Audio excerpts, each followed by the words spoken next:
Breaking ball. Long run by Lewis to the gap on the track. Jumping. Wow, he made the catch. Oh, baby. If you're Kyle Lewis, you are probably feeling like a superhuman today because he robbed a grand slam yesterday, and then guess who he got praise from? The kid. One of the greatest players and maybe even the best defensive center fielder of all time, Ken Griffey Jr. He put his seal of approval on this catch, and again, if I'm Kyle Lewis, I'm feeling 10 times bigger. My confidence is soaring, and I think Luis Robert versus Kyle Lewis, that Rookie of the Year race just got a whole lot closer. But what's going on, everyone? It's Fuzzy. Welcome back to yet another MLB recap. We have so much to talk about today. As you all saw by the title, the Dodgers and the Padres got in a little bit of drama yesterday, so I thought it was a lot of fun. We'll talk about that in depth. There's also a great performance from Trevor Bauer. He might be your front runner for NL Cy Young, and then we'll go ahead and talk about the Twins and the White Sox. This is by far the biggest series of the year for both squads, so make sure you guys buckle in, grab a beverage, grab a snack, and without further ado, let's start talking baseball. Oh, I might be a little crazy when I say this, but Trevor Bauer has been so good this year that he might get a few MVP votes. I know that he's only 4-3, but those 4 wins are going to be huge for the Reds going forward, and yesterday he was sensational. 6 1/3 inning, he had 12 strikeouts. He did give up a home run to Colin Moran in the 7th inning, and then in the bottom of the 7th, it's okay because rookie Tyler Stevenson, he absolutely rakes. In the air, left field, hit pretty well. Tyler Stevenson, goodbye! Woo! Tyler Stevenson. Oh. I was standing next to DJ, going over like just hating my life for giving up that homer. So as you all saw, Trevor Bauer is very honest about how he feels. He was hating his life for giving up that home run because he most likely would have had another complete game shutout. He owns the doubleheaders. If there's a 7-inning game, most likely Trevor Bauer is going to dominate, but he gets the W, and then in game number 2, the Reds did not need any sort of magic. It was pretty much over from the start. They put up a 9 spot, and they are just outside the final playoff spot in the National League. I'm going to go ahead and put up the graphic right now. They are just a few wins away from proving myself wrong because I told you guys a couple weeks ago, or actually a couple days ago, that they should have been sellers at the trade deadline because they were playing so bad. Now they're starting to put the Reds on paper, on the field, and they're playing really good baseball, so if they make the playoffs, don't be surprised. I almost went with an Orioles hat today, but you know what? We're going to stick with the Mariners because of that amazing catch from Kyle Lewis. But the Orioles smashed 4 different home runs en route to scoring 10 runs in the first 5 innings of yesterday's game. Touki Toussaint does not look like a major league starter. I'm going to be honest with you guys. If you're a Braves fan, you should have traded for Lance Lynn. I will go to the grave saying that, at least for the 2020 season. Touki has given up 24 earned runs in 24 innings. That is not going to do it. But the Orioles, again, with DJ Stewart, Ryan Mountcastle, Jose Iglesias, and Pat Velika, they all homer as Jorge Lopez, he carves up the Braves lineup, and that was a big-time victory for a team that really everyone underestimates. A lot of people are thinking the Orioles, they're going to fade away sometime. They're not going away anytime soon. First pitch from Alex. Grounded up the middle. Tim Anderson to first on target. The corner is Adams ready to swing, and he does slash on the way through, and the Sox take the lead.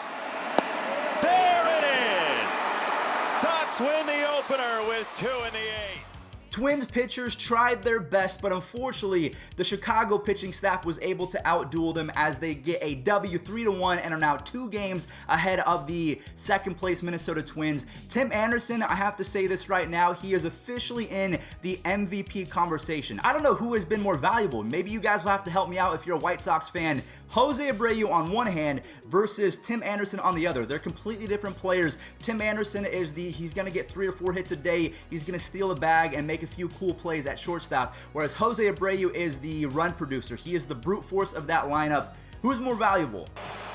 Garcia hits onto the ground to first. Muncy is going to come home with it, and safe at the plate, getting in from third is Profar. He eludes the tag. Padres take a 3-1 lead.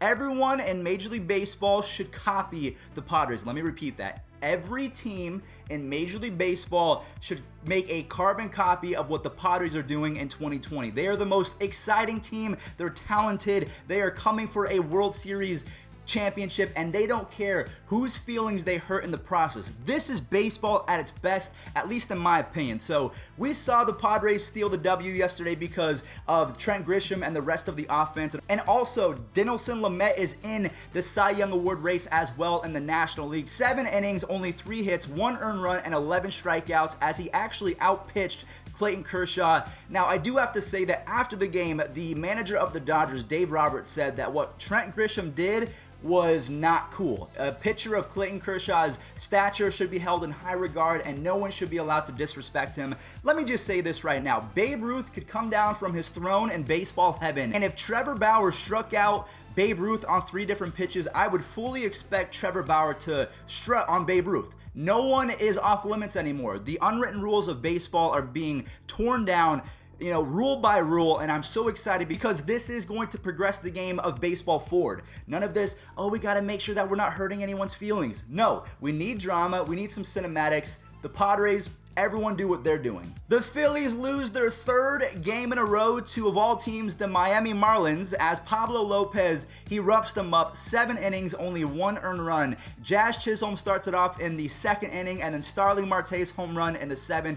That was the finishing touch. The Phillies are now out of 2nd place. They're still in 7th place, though, in the National League, so they still have a chance to make the playoffs. But the fact that the Marlins, who everyone wrote off, including myself, I wrote off the Orioles, the Giants, and the Marlins to start the season, and they're all performing really well. Fringe playoff teams at this point. So what do you guys make of the Phillies? Do you think they're going to choke and miss it, or do you think they're going to stay about 500 baseball and just barely squeak in? Everyone, well, the final games from yesterday, we have back-to-back doubleheaders, so we'll talk about the Cardinals at the Brewers first and foremost. Kwang-Hyun Kim has been electric this year. He battled against Lindholm yesterday of the Brewers. Now, it came down to the bullpen, and yeah, it was kind of a crazy finish. Bomber with the 2-2, and there's a shot into left field, and that's caught by O'Neill. Tagging is Garcia, and the Brewers walk off game 1. Maybe I was being a little bit dramatic when I said crazy finish because it was just a sacrifice fly, but the Cardinals answered back in game number 2 as Corbin Burns of the Brewers struck out 10 hitters in 4 2/3 innings, so he now has 74 strikeouts in 50 innings. I wanted to give him a quick shout out. I know he lost, but like I said, the Cardinals did answer back, and that was a much needed win as the Reds won both games of the doubleheader, so they're coming for 2nd place in the Central, but luckily with that W, the Cardinals stay 1.5 games ahead of the Reds for 2nd place in the Central. And last but not least, the A's versus the Mariners. You all saw the intro where Kyle Lewis was able to rob that grand slam, but what we're going to do is show game 1, and then we'll talk about game number 2 because they were completely different games. Swung on and destroyed to center field. This one is back. It is way back. It is gone. Hitter Tim Lopes swinging a fly ball into the gap in right center field. On the run, Laureano. This is going to get down for extra bases. Nothing pitch. Up and in, ball 4.